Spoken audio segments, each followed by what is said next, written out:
Smoking on that Boston pack, you heard? How we doing? Swizz, Pesci, Pesci and Swizz. We're here live. We're happy. We're jolly. Pesci just got finished taking the leak, so you know he's ready. He has his core water. I got some off-brand shit, but it's okay. Core water. Can you turn it down a little bit? Can you turn it down a little bit? The sound was on. This fucking guy. I know the sound was on. Alright, But I have the comments here, so when people do comment, if they do, we will be able to chime in. We're trying to be good on that. We appreciate the comments. We appreciate all the feedback. I want to get it out of the way. I want to get it out of the way right now. A lot of people were questioning my credibility. A lot of people were questioning this show's credibility. A lot of people were making jokes at me, saying I don't know what I'm talking about. Back in August or September when me and Swizz first started this show, I said Golden State was going to the fucking finals. And here we are today. Game 1 starts on Thursday, and it's Golden State and these guys. So, I don't want to say, talk to him, Pesci. But motherfucking talk to him, Pesci! Stop playing with me. Well, when you choose... Stop! That's, you know what? Come on, man. Come on. If there was one thing I was right about all season... Warriors. It was Warriors. Like, that's the one thing anybody's got to give me. Fuck all my hot-ass takes. Fuck it all. This was the one that really paid off big. Yes. And shout out to Robert Slowinski for listening. Junior, absolutely. The junior is important. Shout out to Robbie for listening to your boy Pesh, because not only did he listen, he won some money because he listened.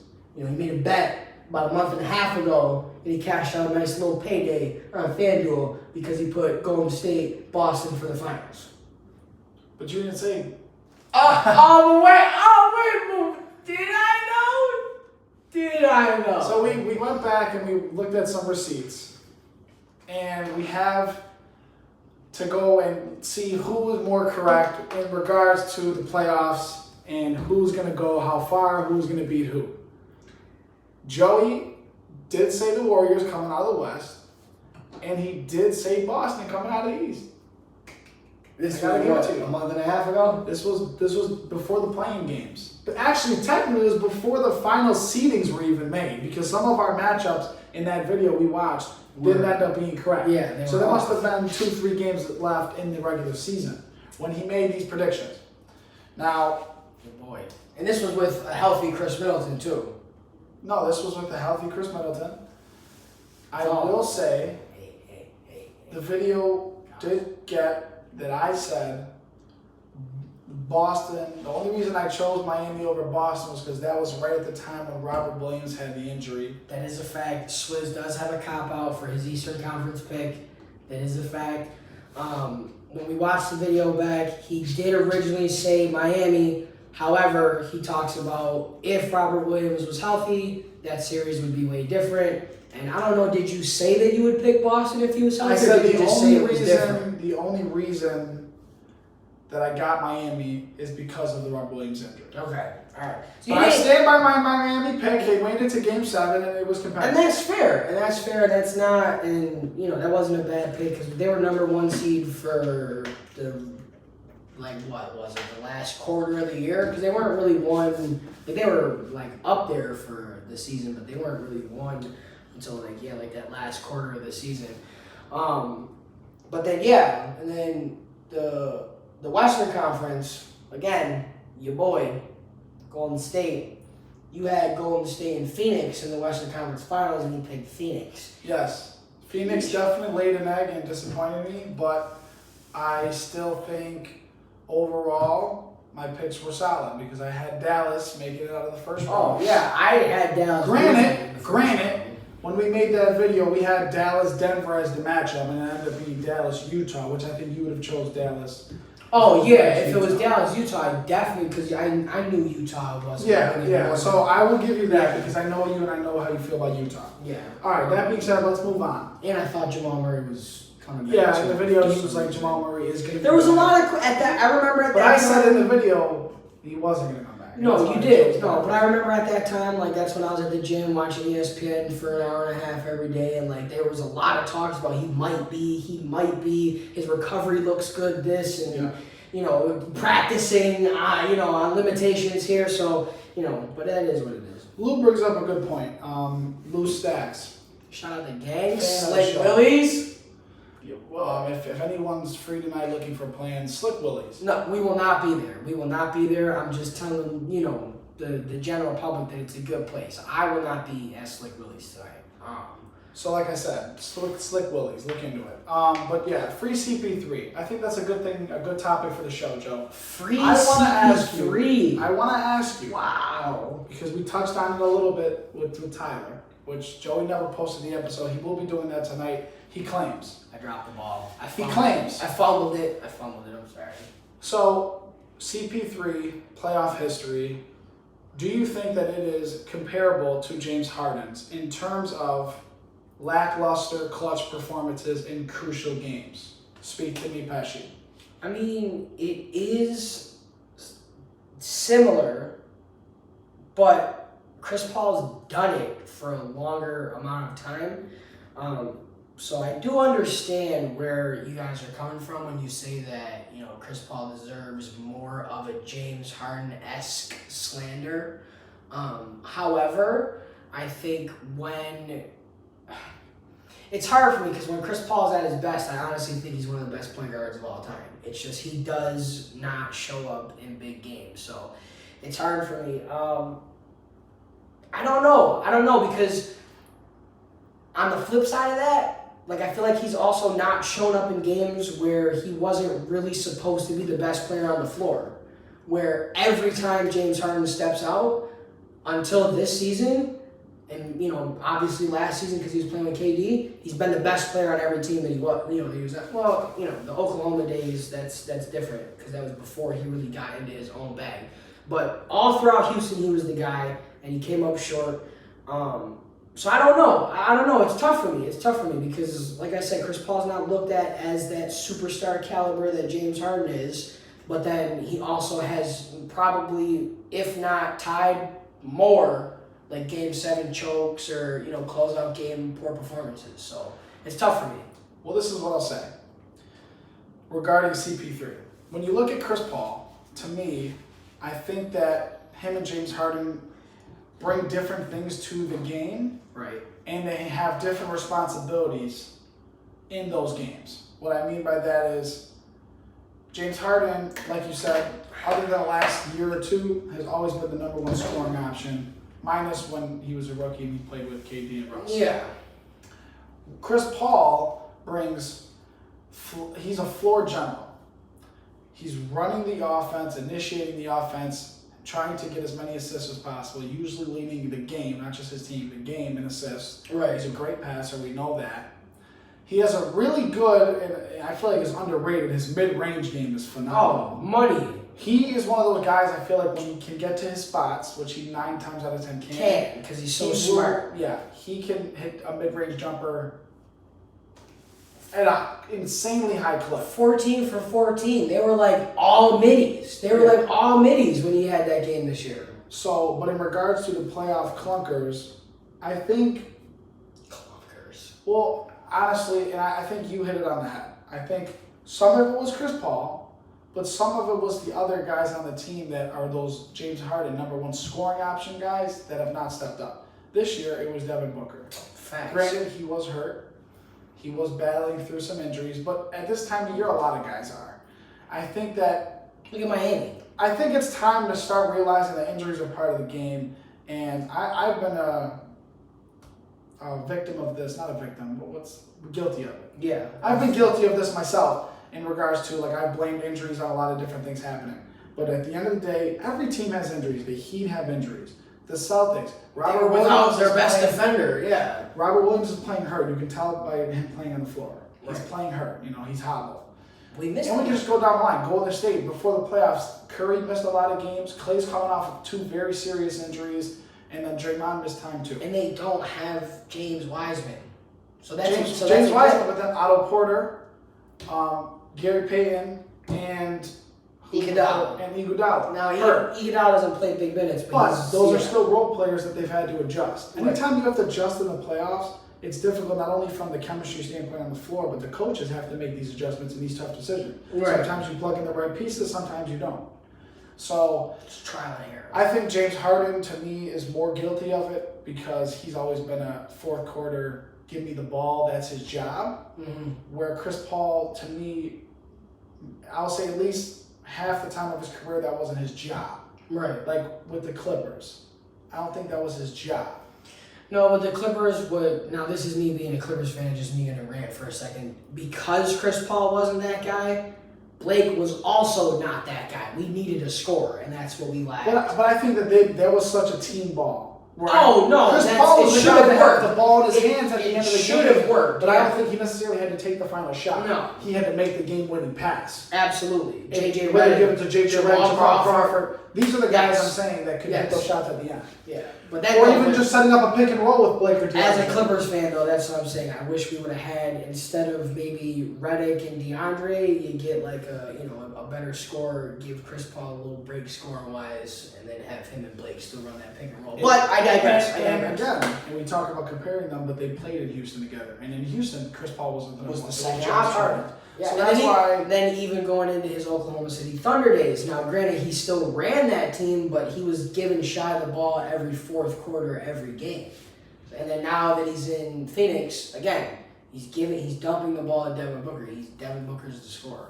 So I think James Harden's definitely deserving of more slander than Chris Paul. Okay. Really We kind can agree on that. Well, so start from right here. Okay.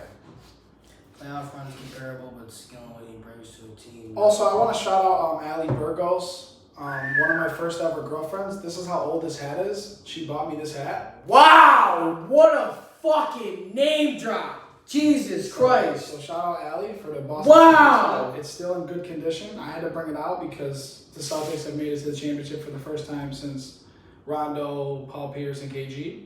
So, yeah.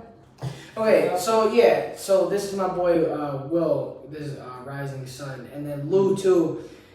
Statistically, yes, but again though, his playoff performance being caca is just because that's what Will said, is he wasn't put on teams basically to succeed. Where what we talked about is he's more of a general and he doesn't have to be that scoring option. Now, there's times in his career where he has been the scoring option, and there's times where people are hurt and he's asked to step up scoring wise. Yes, but as we all know, that's not what Chris Paul does. But I agree that maybe some of his career, but we're talking about Chris Paul's had a lengthy career now at this point. Yeah. And I think, although it's his later years, I thought that this Suns team was properly constructed for him to succeed. Because Devin Booker is that guy who can go get a bucket. They have 3-and-D wing players. They have length, and they have a big man. To me, this team was constructed to succeed this year and last year. Absolutely, but they fell short. Yes, which part of it is them, but part of it is also just Golden State has a dynasty. That we're going to be talking about this team 50, 60 years down the line as one of the greatest teams of all time. I said it last week, and it was talked about on ESPN, I believe, Thursday or Friday last week. But Golden State is going for another dynasty. But instead of Kevin Durant, it's fucking Jordan Poole and Andrew Wiggins put together. Like, these guys, if they keep if they keep Payton, if they keep Poole, if they keep Kuminga, if they keep Dre, Clay, Steph, Wiseman, if Iguodala, even Porter, Wiggins under contract for 4 fucking years. They have this squad for another 2-3 years. They're gonna, like. Now let me ask you a question that just popped in my head. If you're the Warriors, would you rather build through the young guys, keep these young guys around, or set up a trade package around Wiseman and some of the other young guys to go get a player like LeBron? Nope. Only because now with KD probably on his way out of Brooklyn. You think so? He said that if Kyrie doesn't re-sign, he's not re-signing. So with KD probably on his way out of Brooklyn, I have a feeling. Now, Markel said, and I'll give Kel's God credit, I know he's watching. Kel's God! He said Memphis. He said KD's going to want to go play with Ja, and I saw that from an NBA insider today on Twitter. But I think he's going to try and force his way back into Golden State. Now, if that is the case, they would have to package Wiseman, Poole, Kuminga, Payton Jr. Even you'd even have to throw Wiggins in there for like money wise, like contract wise. So I think if you offer a Poole and Wiseman, I think that you would have them eat some cap because they're getting 2 guys. Turn it down. If you're Golden State, I'm not rocking with KD. That's one of those players that you think in your head like, oh, there's no way you give up, there's no way you pass up on him. But what they have right now with those young guys, between Poole, Kuminga, and Wiseman, and even Payton Jr., you throw him in there, they have a chance to literally step into Steph, Clay, and Dre's spots, and literally just keep that going. Not no, at if you're high, talking about long-term clip, success, but yes, I agree with you. I think and that's what the tough decision is when your management for any professional team is deciding: do you want a long-term success or do you want to risk it and you win now? Yeah, but they're winning now, and they're without Wiseman. So you throw this second pick in the draft last year. You throw him back in your starting lineup because right now, not for nothing, Kevon Looney's playing out of his mind. But he's not playing like that at a high clip for 82 games. And I don't know if Looney, he's been better as of late. I just don't know, nothing against Looney, if the way he plays fits that Golden State team. Just they're a sharp shooting, high pace. He's kind of lengthy, slower. Yeah, I feel like he's more, I don't know. I don't know. I mean, I think that the big man is just tough. If you're not a dominating big man, you gotta stretch out. A lot of teams are playing small ball. Yeah. Because the NBA values shooting right now. That's just the era we're in. I want to just say shout out to Ty. We would love to have you back on. He said he had to come back on. He had a lot of fun. Facts. Ty, always. Absolutely. We appreciate you. And come on, whenever, brother. Lou said floor general title sounds good. I do this sports stuff sometimes, so it's just what it is. Or we all know he's a floor general. That's just I was gonna say, or floor general is just a badge on 2K, and that's just what Chris Paul has. And every time you get an assist, it just flashes up at the top. Me? You said that I said that? Yeah, I don't play 2K. I'm just saying. Okay. You don't play 2K? I rarely play video games. You know this. Mm-hmm. Anybody so on every time I call you and you're at your brother's house, what are you guys doing? Watching the basketball game. Okay. So you guys aren't playing the basketball game. Okay. So now let's get into this finals. It is Celtics Warriors, as we've already discussed. All right. I'm gonna say that everything I'm gonna say right now is fluid. And I mean fluid because it's gonna be a little bit contradictory from before and what we've said on past episodes, okay? Okay. Keep that in mind. I'm keep it in mind. I'm for the receipts. I'll begin because I believe, and I've been going back and forth a lot, and I was trying not to go with my heart because I want the Celtics to win. But my mind was telling me Golden State, but then I've really been thinking about it, and I'm going to officially say Celtics in 7. Here's why. I personally believe the Celtics have played much better teams throughout the playoffs than Golden State. And I don't think it's close. I don't think it's close. And they've shut them down. And they've shut down star players in every single round, other than Miami. They didn't really shut Jimmy Butler down. When he got hurt, I think he had 2 clunkers in the middle of the series. Mm-hmm. But 5 out of the 7 games, Jimmy Butler ball. Played phenomenally, yeah. Okay, so I'm going to say Boston in 7, which is a tough ask. And I think that if it goes the other way, I wouldn't be shocked. It's that close for me. I think that this is going to be the most interesting finals that we've had in a very long time. Okay. What do you think? Well, just to point on your most interesting finals, I think we said that last year as well, only because we all kind of got sick of seeing Steph and Bron and everybody in there. When I say interesting, though, I don't mean fan interest. I mean back and forth. I'm saying competitive. Okay. This to me is the closest finals that we were going to have since, I don't even know. I can't think of one as close as this one. Personally, I still can't think of one since I've been watching basketball. That's fair. Every year LeBron won, I thought he was a heavy favorite, and every year Golden State won, I thought they were heavy favorites. The Bucks winning, I thought everyone thought the Bucks were going to win. I don't know. To me, that this is the most competitive going into it, where I think that a lot of people are saying Game 7. This isn't something where people are calling out 6 and 5. But here Joey goes. So let's hear it. Lou agrees with me. Game 7. But here Pesh goes. I'm not double backing and saying Boston by any means. But if it goes 7, it could go either way. It honestly could go either way.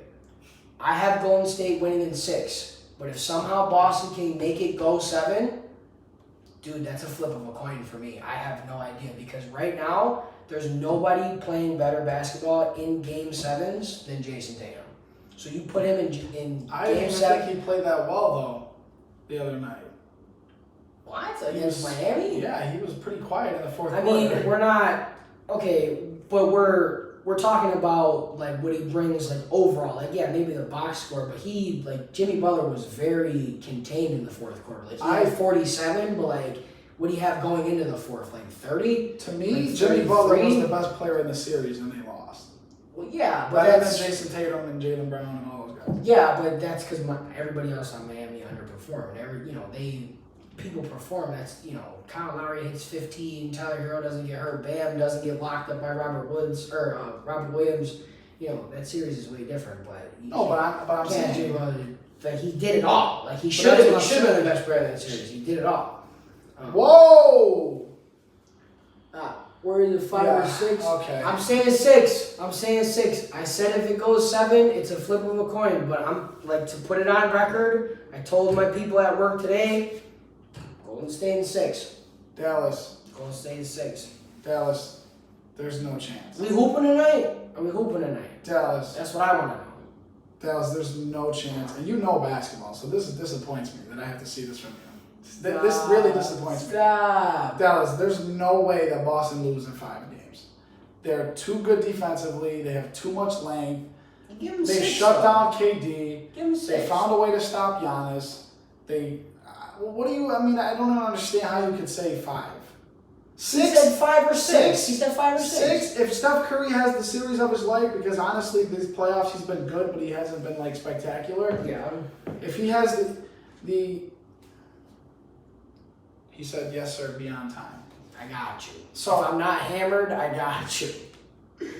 And honestly, the question mark for me on determining whether Golden State will win or lose is Jordan Poole, because since the first round he's been quiet. Very not quiet. Not bad. Very quiet. Yeah. And I think that the way his season's gone, I expect him to be and coming up with big moments. I think that this is kind of a legacy, for him to start his up and coming legacy is how he plays in these finals. Yeah. Like this we is know, his first finals. Like Wiggins too, because this is the first time he's ever been in a big game like this. But Wiggins is already kind of, he's already been on a few teams. Like, yeah. You know what I mean? His career, Poole is still, very, very young. What is his second or third year? Yeah.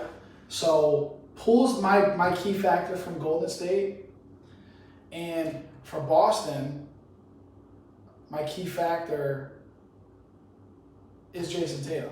And the reason I said that, he just got Eastern Conference Player from the finals. Whatever. The MVP for the Eastern Conference Finals. Yeah, whatever. But I still don't think he played unbelievably that I know he can play. Like, he didn't play out of this world. Mm-hmm. And when I say that, I mean, I think that he needs to put the ball in his hand more in the fourth quarter. Because that wasn't just the only time he did it. This series was Game 7. Mm-hmm. There was another game, I can't recall which one. He only took, I think, like 1 or 2 shots in the whole fourth quarter or something. You're the best player on the team. You need to get more shots, especially when it's super close. Right. I love what the whole, trust the coaching and flow of the offense, but at the end of the day, superstars in this league, all NBA first teamers, Jason Tatum, you have the ball in the crunch time in the fourth quarter. That's a fact. No, that is a fact. And it's not like that's not his game. That is his game. I can get my shot, work you on a couple of dribbles, and pull up, or I'll take you to the hoop. So I need to see him be a little bit more aggressive, a little bit that's on coaching, a little bit that is coach can't control. Give me the ball. Mm-hmm. Give me the ball, I'm going to go get a bucket. So those are my key players from each side. I got Jordan Poole, I got Jason Tatum. I got 2 for you right now as well. Okay. So my key player for Golden State is Draymond Green, and I will tell you why. Okay. Every time Draymond Green has a triple-double, obviously they win. and that's just because he's just that much of a utility guy. But that's not what I'm asking out of him. I need Draymond Green to be on Al Horford 75% of the time that he's out there. I need Al Horford to have a very quiet finals if I expect it to go 6, because with the way that he's been playing, he's been that like sleeper guy on their team where like, yeah, you account for Tatum's 30, you account for Brown's 25, you account for Marcus Smart's 15 or 20, but like nobody's accounting for Al Horford's 15. Like nobody's accounting for that. So if Draymond can lock him up and keep him under 10 for 4 out of the 6 games, I think then they definitely win in 6. Now, my key player for Boston is Marcus Smart, and I will tell you why. Marcus Smart statistically has guarded Stephen Curry better than any other guard in the league over the last, I think, 6 years. He's held Steph to the lowest shooting percentages, and he's beaten Steph on like this many win shares or whatever the case may be. I was looking at it today. So for Boston to even have a chance in this series, I halfway read Lou's comment and I can't even finish my statement without laughing. I'll look at it and it's like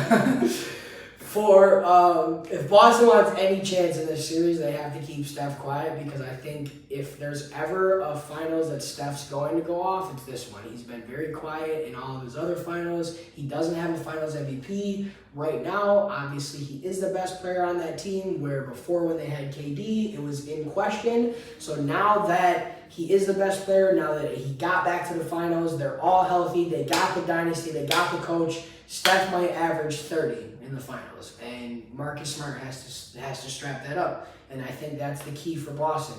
Because I think Jason Tatum's going to play phenomenally. He might have a quiet game, 2 or 3 or whatever, like how he does. Same thing with Brown. He'll probably have a night off somewhere in there. But Marcus Smart cannot have a night off defensively at all if they want a shot at winning this series.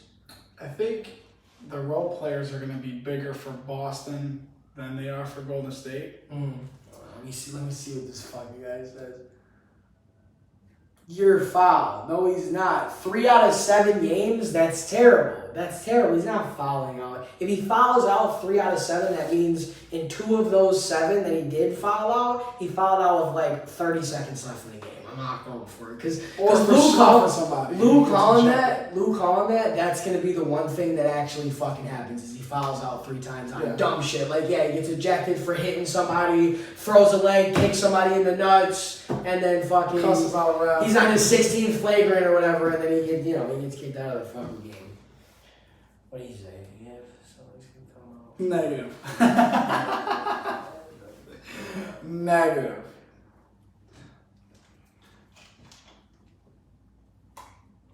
Then the question is, when is Dallas going to come on the show? That is a fact, Dallas. You're more than welcome to come on whenever you want. Lou, your shot. I'll meet you at the bar later. We'll get some drinks. Listen, the truth is, let me address Dallas real quick. Yeah, because I was going to get into that. No, you're going to address the comment. I just want to address Dallas as a person. Dallas was the first basketball player that I ever played with or watched. I was like, wow.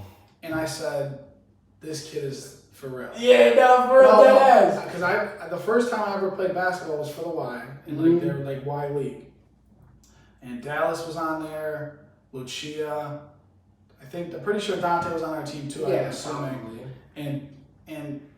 But obviously I've been playing basketball with Dallas since I was for years and years and years of it. Yeah, but at first I'm sitting here like, this dude is something different. He's pulling up from half court. Yeah, he pulls up from half court. I will never forget the day he pulled up to the gym with a cast on his hand, and he's running full court just scatting shit from 3. Like, there was no cast on there. He didn't give a fuck. I agree, though. He was one of the first people I looked at. I was like, damn, if there's anybody going to the league out of Buffalo, it's this guy right here. So that's definitely, just for that reason alone, not to mention he knows the game, for him to come on and chop it up about sports and just about life, so let us know. Also, Lou, elbow in the eyeball. We're not wishing that on anybody, okay? We want a clean, gritty, but clean, hustle, good, well-fought battle in this series. We don't need elbows in the eyeballs, okay? All right, Lou, can we just keep it clean? Keep it clean, all right? Family friendly. family friendly. You can address the comment though. Yeah, so I think Boston defensively is a lot better than people are giving them credit for. Also, I agree that Golden State slept on defensively too, but when it comes down to Golden State's, they got the shooters. We know that. We know that they're gonna have the better shooting percentage, but in terms of defense, I don't think Golden State's that much ahead defensively, where I think they are ahead offensively on Boston. I think if anything, Boston's got the defense on Golden State with Smart, Robert Williams, Tatum, Jaylen Brown. In terms of like lockdown defenders on Golden State, Clay's a step behind from tearing 2 ACLs. Draymond's not the same. He's still a great defender, but he's not who he used to be. We know Draymond to be one of the better defenders in the league. But this is the key when you talk about the differences between the two defenses. Boston can switch 1 through 5. Golden State cannot when they have Looney on the floor. Facts. When Horford, Williams, or Grant Williams, those guys can all switch. Absolutely. Kevon Looney cannot. That's not to say I don't like Looney and I don't think he should get minutes. No. But that's what I mean is coaching is going to come up big because the way it's matched up, what do you value more? Looney's rebounding and paint defense, or giving guys open looks? Because if he can't switch, it's going to be Horford's going to hit. Bro, that's what I'm saying, because I think Horford can shoot better than Williams, so that's why I would want Draymond on Horford so that way he eliminates that 3-ball and let Robert Williams beat you inside against Kevon Looney. What Boston just did to Strus is what they'll do to Looney, just like what Golden State did to Luka. If you have that guy on the floor that you know that they can pick on and get their way with offensively, why would you not? What did Lou say? Draymond, middle name, ejection. Okay, well Can we just stop? Can we stop? Can we give the man credit where credit is due? Are you in the middle of an alley somewhere drunk, this is blasphemous. commenting this stuff? This Lou, is come on. blasphemous. Don't you have a job to do? No, he doesn't. Don't you have a family to go feed? Come on, guy. Come on, guy. No, but I think that's the biggest thing in terms of defenses is Boston has such length and such good defenders 1 through 5, they can just switch on everything. Even Horford can switch on anybody. He said, agree, if you get Curry and Poole on pick and rolls, Celtics can kill the Warriors and Draymond can't be in foul trouble at all. Draymond not being in foul trouble, that is a fact. That is a fact. Because Lou was sold on Draymond getting fouled out. 3 for 7. If you don't see, Lou said he's getting fouled out 3 out of the 7 games. But he is saying that it's going to go 7. Hey, yo. He said it's going 7. Shout out, Kels. So Lou's on my side with going 7. But Lou's shot, though, so that makes your point less. By him saying 7, you both are shot. It's going 4. If he says 7, it's going 4. Somebody's getting swept. That's just a fact. If they get Poole and Curry and pick and rolls, I think Marcus Smart. People sleep on Marcus Smart offensively. I think he's a lot better offensively than what people give him credit for. So you get him in a mismatch against Poole or Curry, give him the ball, give him an ISO. Give him Marcus Smart. You know what? I have to tell you this because that's what I don't like about Marcus Smart. Sometimes I feel like he takes shots he shouldn't be taking. Like, okay, but that's a confidence. Sometimes that's a confidence he makes it. I know, but that's wasted possessions. You have too many good offensive players to. And if the shot clock's running down, there's 5 seconds left. You give it to Tatum or Brown and let them make something happen. You know what I mean? Those guys are. I can't get down with that. I'm sorry, I can't get down with that only because I'm super big on talk your shit, pull your shit, do your shit. And Marcus Smart needs, if anything, he needs the ball more. I think he said I can't just be drunk on the couch. No, you could be, but it would make more sense if fans from all avenues, alleyways, couches, anywhere you can get a phone or anywhere you can get internet and watch the show. And comment. Some would call blasphemy on the phone. I know somebody off the street. Lucy, we love you, brother. Right. We love you, brother. So I don't know. I think. I'm gonna stand on what I said. I think Marcus Smart needs. Well, no, that too. I think Marcus Smart needs the ball more. And I think he's a good facilitator too. I think people don't. I don't mind him driving to the lane, trying to draw fouls and get. But I don't like when I see him taking threes that aren't open. Okay. He's a guy to me. He should only be shooting threes if he's open. If you're contested and he's popping, I don't like that. That's a waste of possession. I don't like it. I'm just gonna say right now, Marcus, and you know Marcus Smart's my guy. That's your guy. That's my guy. I know. But I gotta call it like it is. He should not be shooting contested threes. Tatum, sure. Brown, okay. Dislocates his shoulder, goes to the locker room, pops it back in, comes back in the game, hits a contested three. I'm just saying he's like that. He's like that. All right. You dislocate your shoulder, pop it back in, and then come back in and immediately scatter three. I said it twice so that way you knew what I said. Because he's like that. Because he's Game like one. Who do you have winning, and by how much? Who's home? Do you know how the I'm pretty sure Golden State is. Okay. I have to double check that, but I'm pretty. I mean, I'm 90% sure, but I will double this check. has to be a definite thing because I have to know. I don't know why I just clicked Google Maps, but all right. Good shot. Yes, Golden State's home. All right, I got Golden State winning the first two by 5 or more both games.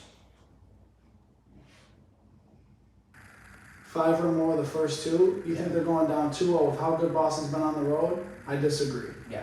I 100% disagree. I think Golden State's been one of the best home teams. They're gonna split. They're gonna split the first two games.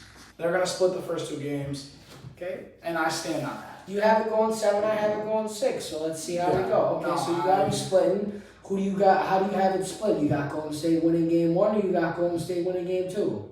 I have Golden State losing game 1 because I think that they're gonna have to take a game to adjust to the swarming defense because they haven't seen a defense like this. Okay. So I have Boston winning on Thursday, Golden State winning the second game to keep home court. I mean, not to keep home court, to split it at home. Yeah. And then I see them splitting in Boston. I could even see Golden State going up 2-1, winning that first game in Boston. Boston ties it up 2-2. Then I got Golden State winning at home, and then Boston winning the next two, just like they did the last two series. I got them winning Game 6 and Game 7, even with Clay dropping 35 in Game 6. Clay gonna drop 40 in game 6, and that's just Clay. So for you to say that Golden State goes up 2-0, I got it's bold. I got Golden State going up 2-0. And then I got Boston tying it at home. I got them 2-2 going back into Golden State. And then you have Golden State winning the NBA championship in Boston because they won the next two. Yes. Okay. Yes. So those are the predictions. Those are the. Yes, I mean, absolutely. So I apologize because I realize now that we don't have mics and I was kind of talking like this. I have Golden State winning the first two, Boston winning the next two, and then Golden State winning the next two after that, winning the NBA championship in Boston in Game 6. Who gets Finals MVP? Stephen Curry, and it's not even close. I think Clay's Game 6 might give people room to be like, maybe Steph doesn't deserve it. But I honestly think that Steph is this hungry. Because that's the one thing that people always throw against him. He's got the unanimous MVP. He's got the back-to-back MVP. He's got the best record in the regular season of all time. He's got 3 rings. He's made it to the finals 6 out of last 8 years. But he's got no finals MVP. He's got the 3-point record obliterated. So hold on. He's got no finals Do MVP. you take the stance of, because Skip and Shannon were talking about this, do you think that he needs this for his legacy, or do you think it's just icing on the cake? I think he's already a top 10 player of all time. If he gets another final. So now this is what me and Tone were talking about at work. If he wins this finals, he will be 4-6 in the finals. 4-2. He's won 4. Well, yeah, like 4 out of 6. Yeah. 4 out of 6, right? Yeah. Right? And so he's got 4. 3 out of those 4 are against LeBron, the supposed greatest player on the planet. The King of the East. The King of the East got slayed 3 times out of 4. So you take that into consideration. Like I said, he's already top 10. If he wins another one and he gets Finals MVP, it is just icing on the cake. And now you're putting him in conversation for greatest point guard of all time. My butt is sweating in this chair. I have the butt sweats in this chair. There's a lot of moisture. It is quite toasty in here. All right, I'm just going to let the fans know that I don't think anybody would have known, would have cared. I don't think the fans are constantly inquiring on my well-being, and they do care. No, your well-being, not your butt sweats. That's part of my well-being. Great. All right, Lou brought up a really good point that I want to address as well before we get off of basketball. Okay. He's got the under every single game. Do you expect this to be a high-scoring series or a low-scoring series? Giuseppe. I expect this to be a high-scoring series. I'm taking the over on 5 out of 6 games, Lou. Over? Yeah. Or no, then it would be the under then, right? No. High-scoring, you got the over. It would be the over. Yes, I would take it being a more high-scoring series than not. Only because we know what Golden State's capable of. So even with how good Boston is defensively, 3s are more than 2s. So if they just keep shooting at a high clip, Boston's going to have to keep. If they're making shots, Boston's going to have to keep up with them, and it's just going to be. I think they're going to be more high scoring than not. And Rocco, to your point, it absolutely would be either him or Magic. There's no other point guard at that point that you really could even put in that conversation if Steph gets this last one. And even then, he gets this one and then more. Now it's really like, damn, like he might, like he's passing Magic if he goes for 5 or 6. So you're in 1,000 a game. Not a chance. Not a chance in hell.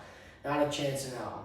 I'm going to say the first 4 games are going to be high scoring, and I think the last 3 are going to be low scoring. I think that Boston's going to slow the pace down, wear them down by the end of the series, and that's when the score is going to drop a little bit, and that's how Boston gets away with the NBA championship, and will be the start of Jason Tatum's takeover and the start of his legacy as a champion, because he's already been in the Eastern Conference Finals numerous times. He's been 4 out of 3 years. Or 3 out of 4 years. Yeah, so I think that it's about that time, because Tatum, he's coachable, which is huge, especially as a player on a team that's a team-based, the success is based off the team, not one player. Right. He's coachable, he's a great teammate, he plays both sides of the ball, and he's clutch in the big moments. I think Tatum's going to finally get some recognition after getting his first championship. If you have me on Facebook, which I'm going to assume most of the fans do, I shared it a month ago.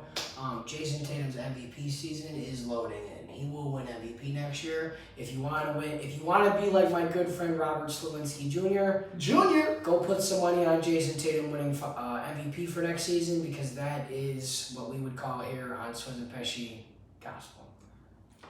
And that is a perfect segue into what I have to talk about right now. Tell me how fucking goated that was, because not for nothing, I set you up for that. I knew because you said to get off a basket.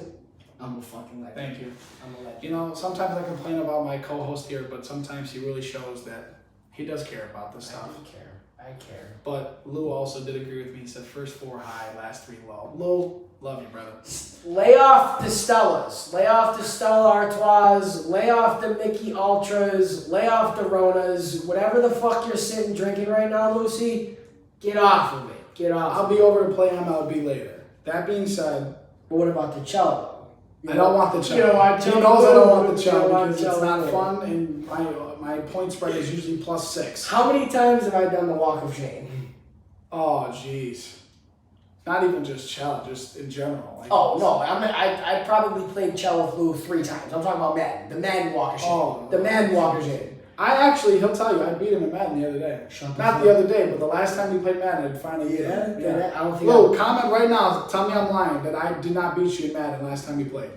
That's a fact. Ever once beat him in Madden. I've only beat him maybe 18-2.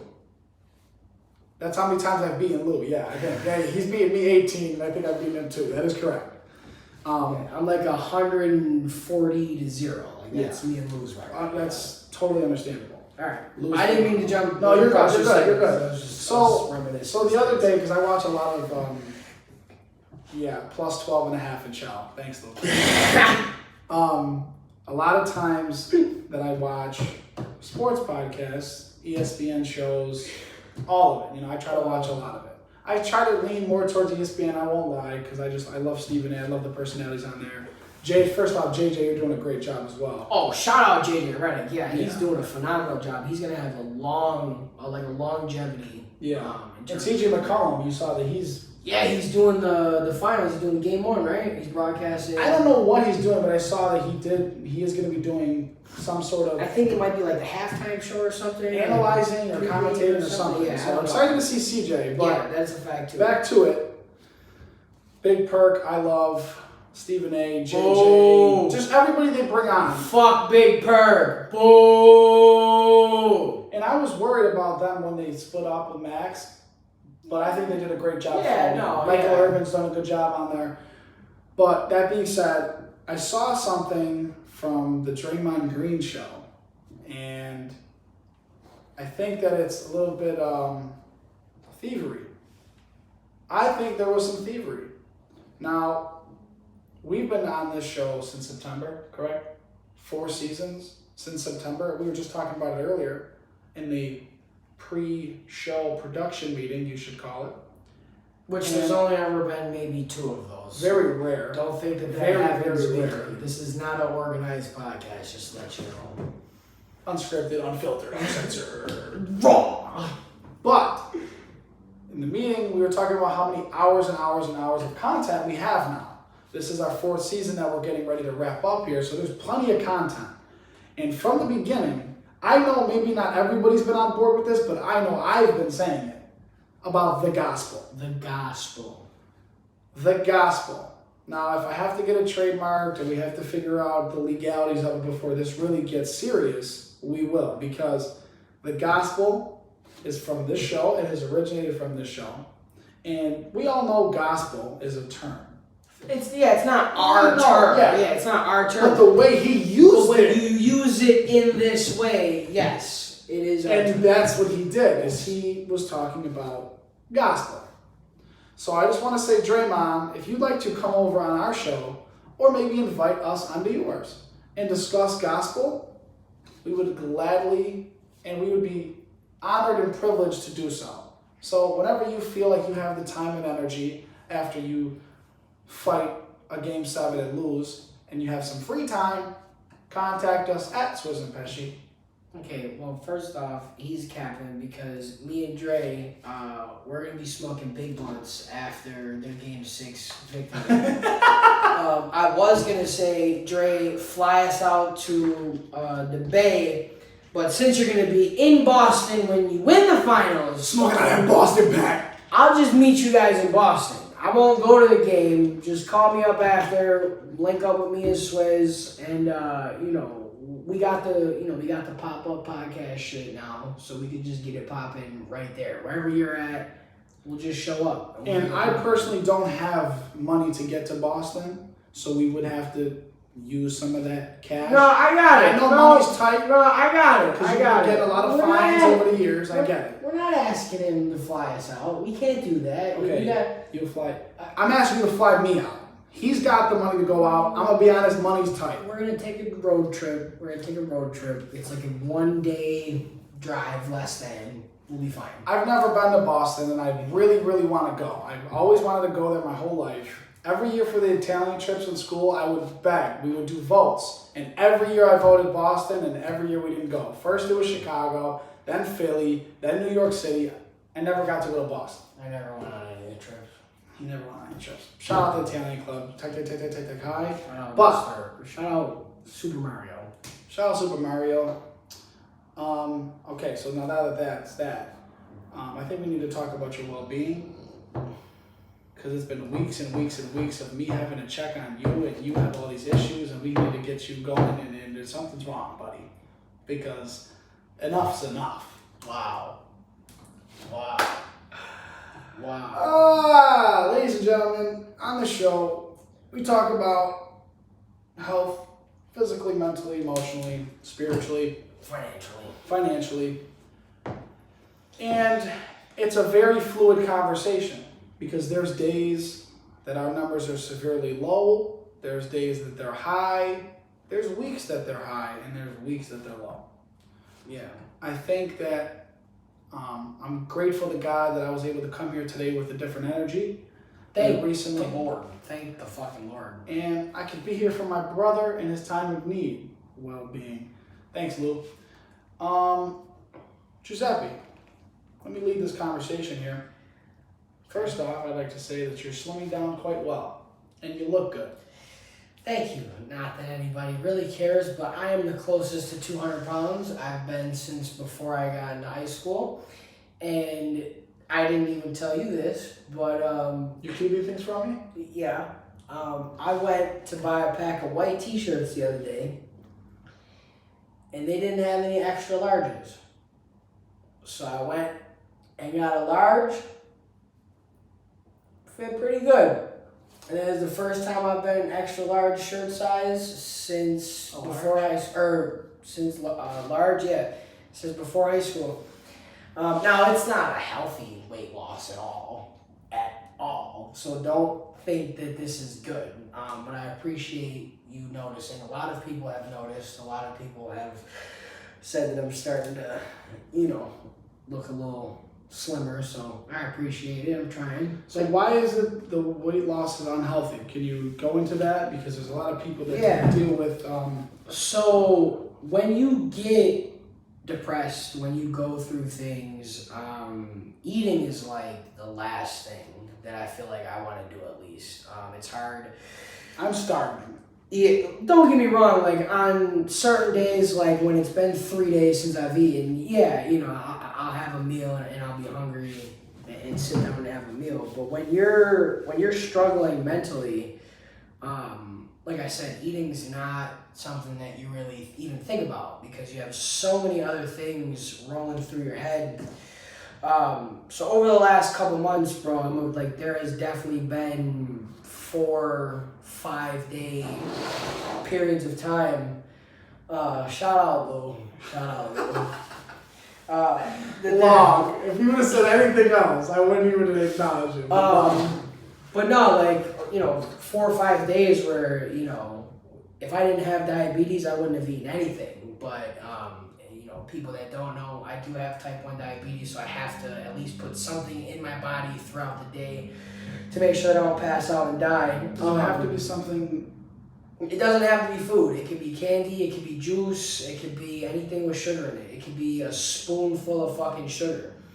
A spoonful of sugar makes the money. So, that being said, it's not healthy. And sleep plays a huge factor into, being healthy and losing weight. And when you're not sleeping, your body's not recuperating the right way. It's not, decompressing the right way. The time that you use to sleep is very important for your body health-wise. And you know more than anybody, I could go 5, 6, 7 days on an hour a day, if that. Well, Joe, I wanted to ask you, what has your sleep schedule been like since the new job? How's that been? Also, Will, shout out, for sponsorship. Hold on, because now that he commented, I have to talk about it. Pause on the mental health topic for a second. I've laughed on the last 2 weeks. Will, my boy Billy, I hope you didn't leave the live yet. Shout out Will Don Dada. He dropped a banger single called SMS out on all platforms. He's got another single coming out tonight at midnight. It's called Glickin'. I've heard it. It's fucking hot. Tune in. Make sure you guys listen to it. It's phenomenal. Joey just played it for me. The first one. SMS, yeah. Before the show. Yeah. I do recommend it indeed. Yeah. If you're going through some shit, especially if you're going through some shit with a girl, it's a great fucking song. It's a great song. But to go back to what you said, sleep. I don't really sleep. Even now, I wasn't working for a couple months, so in that moment, I was going to bed at 5 in the morning, waking up at 9, 10 o'clock in the morning, and going on 4 hours. But now, I'm up at 5:30, and I'm usually not even home until midnight, in bed by 1.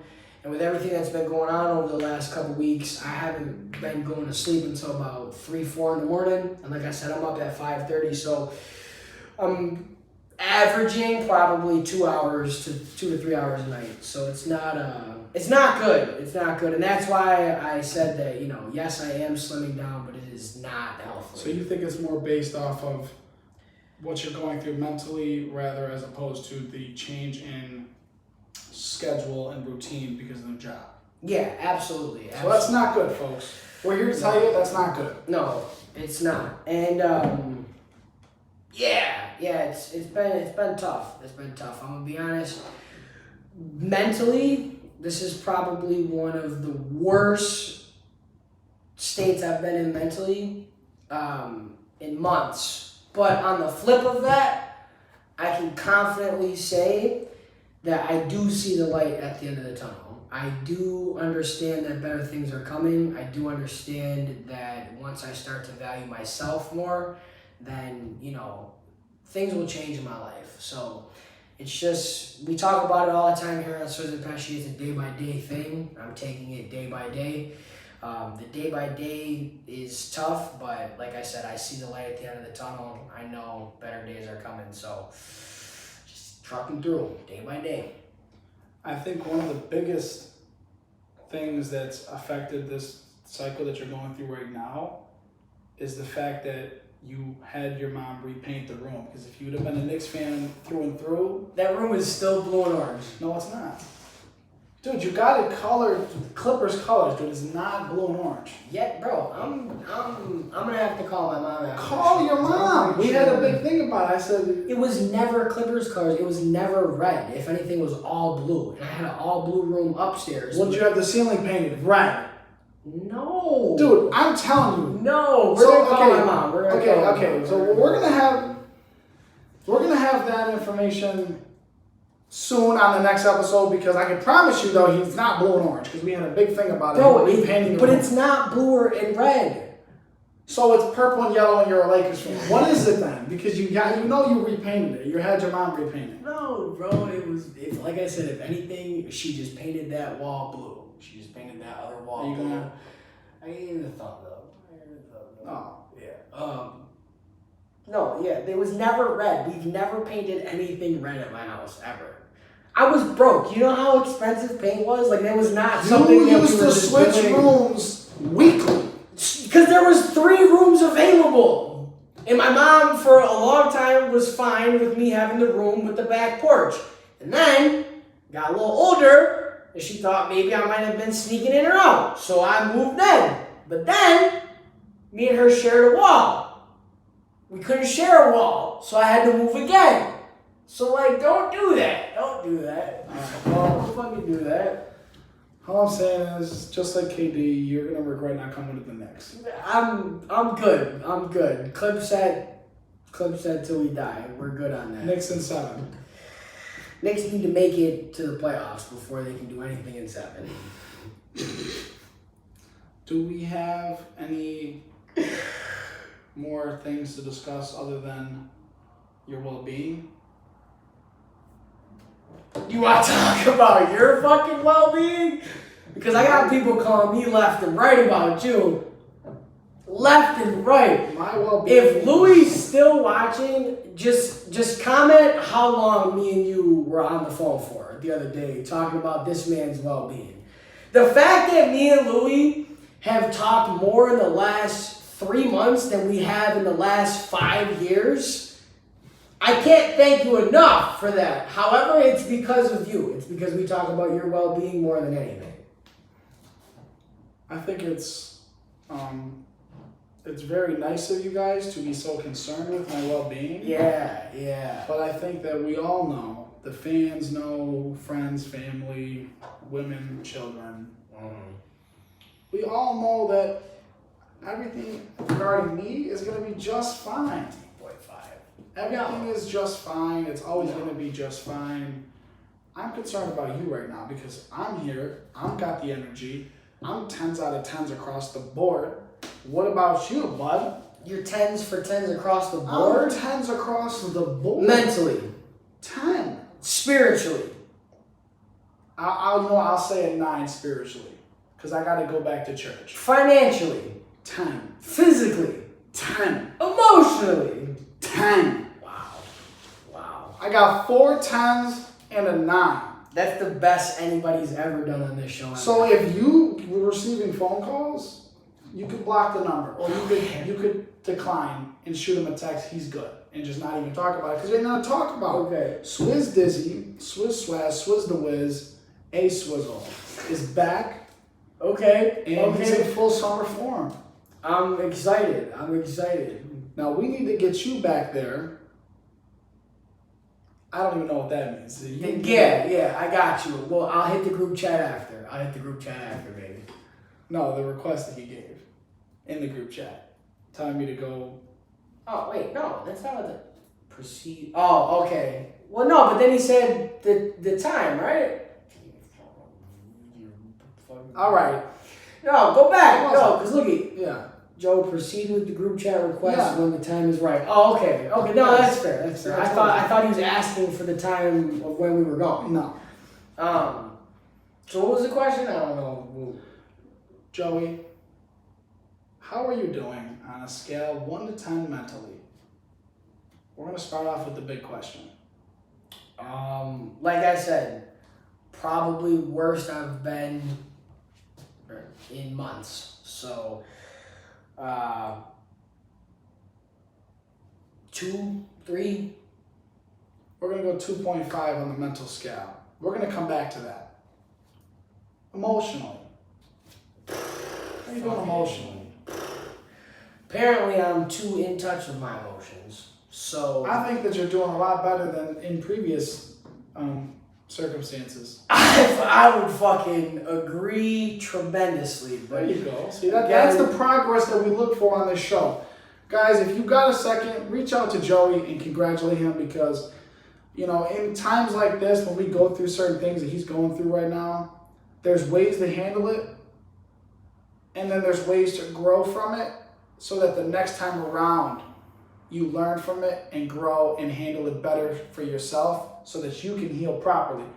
I got to give you a lot of credit because I think that you're handling it a lot better right now than times in the past when you've gone through similar situations. So I think you need to look at yourself and realize that progress and be proud of yourself because you know what? At the end of the day, sometimes you got to be able to pat yourself on the back. So everybody, shout out to Joey. Hit him up. Shoot him a text. Call him. Thank you. Give him a little shout out because this guy's grown a lot over the last 9 months, personally. I appreciate it. I'm glad that my best friend of all people can acknowledge that. And I can. And I have I say it to you and I say it to anybody. Emotionally though, probably 2. But I think that 2 in the same situation a year ago could have been a 0. Oh yeah, absolutely. So then that being said, 2 years ago you're right, I'd have been a 0. Right now I'm sitting at a 4. Now that's the real number. See, I said 2's too low from the way we've been having conversation. Because I am, It's about a 4.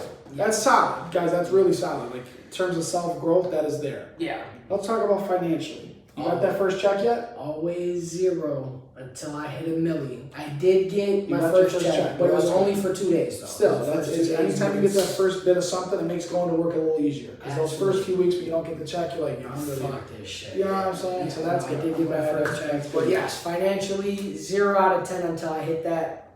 Get milli.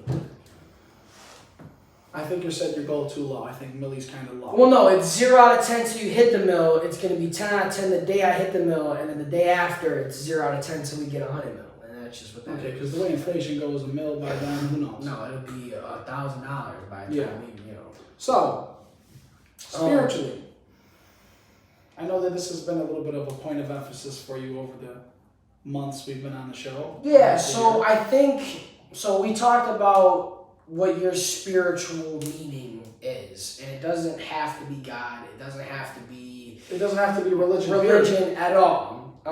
And I told the fans that my personal spiritual being is my father, and I don't think I've talked to him enough in these last week or two, where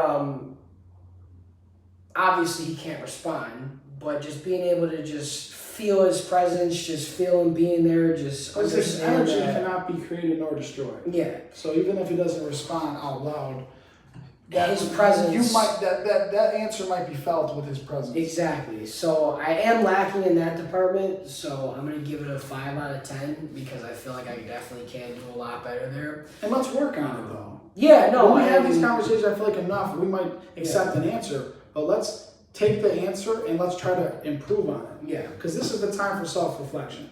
And I feel like you need to hold me accountable of that too, because over the past few weeks when I've given these answers, it's been just dropped. You have to, as much as I don't want you to, you have to put me on the spot. Mm-hmm. You have to make me, okay, if that's my answer, what are we going to do to improve on it? And that's why I want to say to you, take some time. Like we've had guests on the show this season say, take some time for yourself, and maybe that's the time where you sit there and have a conversation with Pops.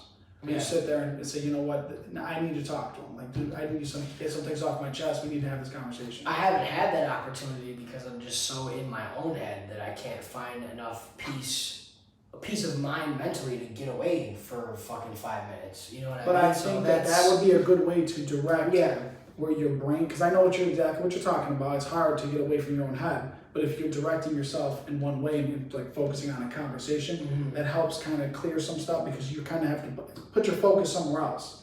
Right. And that's why I always say when I'm going through things, I like to stay busy because it helps in my brain. I have to focus on something right in front of me. I can't think about the other things that are going around in the background that are putting me in a bad state of mind. Right. So that's what I think you should look on. So we're going to readdress that specifically next week because the emotional stuff, that's so everyday. Yeah. Like today I can be like, I'm about to get married, and then tomorrow I can come on the show and tell you, yeah, she just cheated on me with my brother and I walked in on it.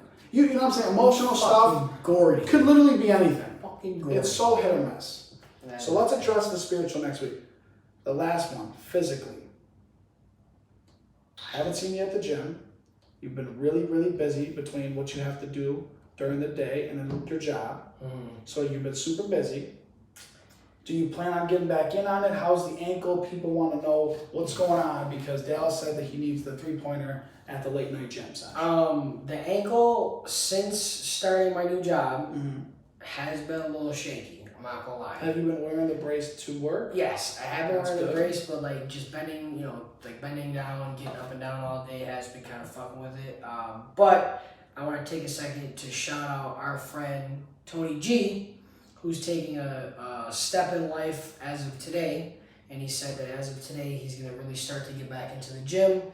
And he asked me if I would like to be a part of that. So I think I have stepped away from the gym recently. So I think with him being motivated, us working together and just being able to just leave work and go right to the gym, bang out an hour session, call it a day, I will be back in the gym, and Big Tone. You will only see more tattoos and more muscles as the summer progresses. I can promise you that.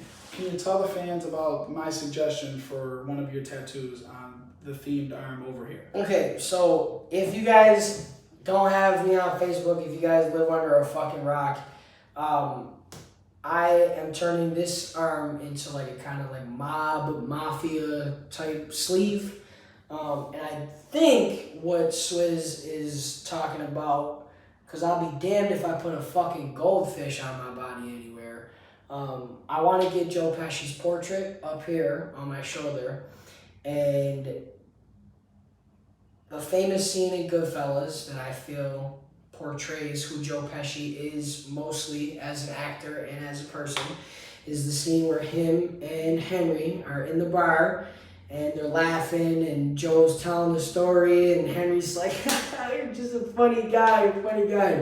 He's like, well, what do you mean I'm a funny guy? I'm a clown? I'm supposed to make you laugh?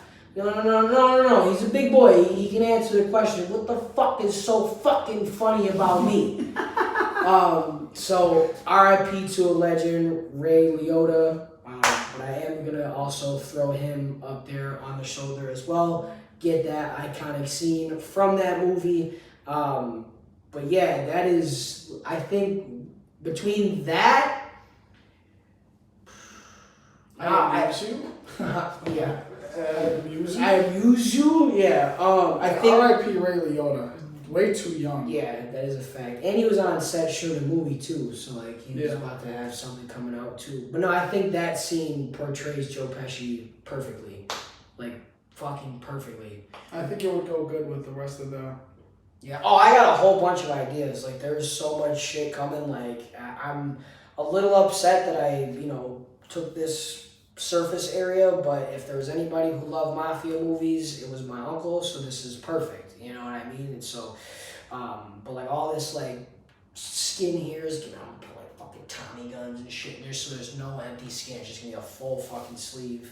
But this is gonna hurt because of this. Like that this is so. This is the hand from The Godfather. I don't know if y'all can see it. And then this is the statue from Scarface's mansion, Tony Montana's mansion. It says "The world is yours," but it's a statue, so it stands on a fucking stand. So this whole part right here is gonna have to get blackened in and shaded, and like this is like super sensitive. This is one of the worst fucking parts of the fucking arm. So that's gonna be painful. But I told myself if I can get through this, I can probably get through the rest of the arm. So because this up here, right here hurt, and then down here hurt like a. Well, what did Russ tell you? Like, what did he say the most sensitive parts are? Because he's fully tatted. Well, yeah, my brother's got his neck tatted, so obviously, like, his throat is Adam's apple. He said that was the most painful? That was the most, bro. He told me that he threw up. He was like, he sat through it, like, once he was able to get through his first actual full session, like, his first full 3-4 hours, the 4 or 5 other appointments after that to finish it up wasn't that bad. But he said that first one was terrible. And I think, because we just did have this conversation, he said that his hand was pretty bad because he's got both of his hands fully tatted, and he said his rib cage was pretty bad too. But Boz has got his ribs tatted, and he said the same thing about the ribs. He did get his ribs tatted? Oh, Boz had his ribs tatted for a long time. I didn't even know that. Yeah. Shout out Boz. Yeah. But yeah, so yeah, it's gonna be dope. Well, I'm not tatted anywhere. I might maybe down the line. I don't know. But as of right now, the answer is no. Last thing I have to shout out. Shout out to the Buffalo Bandits going back to the championship. Let's go. Oh, the game 1 starts this weekend in Buffalo. I may or may not be there. I'm not going to announce that right now. Against the Mammoth. And this is the year for us to win it because we should have won it the last year that they had it. Got shut down early. They never finished the season because of COVID. The Bandits are here. We're bringing a championship to Buffalo. I don't care that it's lacrosse. If you go to a Bandits game, I took him to his first game. That energy is different. That energy is different. And it's the only sport that you listen to music throughout the whole game. Whole game. There's music. It's dope. If you haven't been to a lacrosse game, I highly recommend it. A Bandits game. B-O-X, B-O-X, to the box, to the box, to the box, box, box. Woo! Alright, let's go. That was questionable. Let's go. That's questionable. So I hope I get to go because that would be great. It's a 3-game series. First game's in Buffalo, second game's there. If there's a third rubber game, it is in Buffalo. Take the stand. Shout out to the fake sponsor. And I have to continuously say fake because I believe we got copyrighted on a video. The water that hydrates right to the core, whether you hooping or fucking. That's all it is. Best water on the planet. I talked to the guy that works at my 7-Eleven closest to my house, and he asked me one day, he goes, what's your thing with core water? He's like, why do you come in here and get so many? And I said, bro, it's honestly one of the most refreshing drinks I've ever had in my life. I go back a couple days later, and he literally goes, bro, I haven't drank in anything but core water since you told me that. He was like, it's hands down the best water. He said, fuck Poland Spring. What did he say? I think he said it was either fuck vitamin water or fuck smart water. It was one of the two, but he was into it. He was super into it. Get right. Hydrates to the core. That's our show, folks. Yeah. All right. That's our show. I mean, we had a show. We had an episode. We only got a few episodes left in the season. We are planning on going big or go home for the season finale when that day comes. I don't know if we have 2 episodes left or 3. I'm not going to lie. I forgot to count. But it's going to be either 2 episodes left or 3 episodes left. Regardless, we're wrapping up. We're going to take a break during the summer. And if you want to get on, hit us up. Don't just like my Facebook post, Steven. If you want to get on, message me. Let me know. I saw Bankroll. He also liked my post about getting on. love to have Bank back I would on love the to show. have Bank back on, but we got to talk. We got to get together. We got to, shoot me an inbox, shoot me a text. Steve, you got my number. Bank, you got me everywhere on social media. So anybody who wants to get on, I mean, Tyler, last week, for anybody that watched the live, he's just a really good friend of mine. You don't necessarily have to have something to come on. If you know sports, if you want to come, get rowdy, have a hot debate, whatever the case may be, this is the podcast to do it on. We invite almost any and everybody, location pending. Location pending though, depending on where we're at, you might have to wait a week. You might not. We don't know. But I'm going to let Swizz close it off just because I have to turn the camera off. And if anybody did watch the live last week, Swizz picked the fucking camera up and started showing my house to fucking everybody, which I did not appreciate. And I'm going to have to cut that out of the video before I post it tonight. But this has been another episode of your favorite podcast, your mom's favorite podcast, your baby mama's favorite podcast, your side chick's favorite podcast, your uncle's favorite podcast, your granny's favorite podcast. R.I.P. Granny. And it's your favorite podcast. And I don't know about you, I love $1 million worth of game, but this is my favorite podcast. That's mine as well. That's what we do. Give them something good to fucking I'm going to go home with.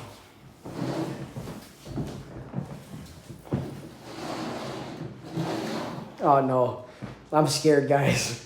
We smoking on that Boston pack. Nah. Thank you all for checking up on me and Joey through our ups and downs and roller coaster ride called life. And we'll see you next week on another edition of Swizz and Pesci. Pesci and Swizz.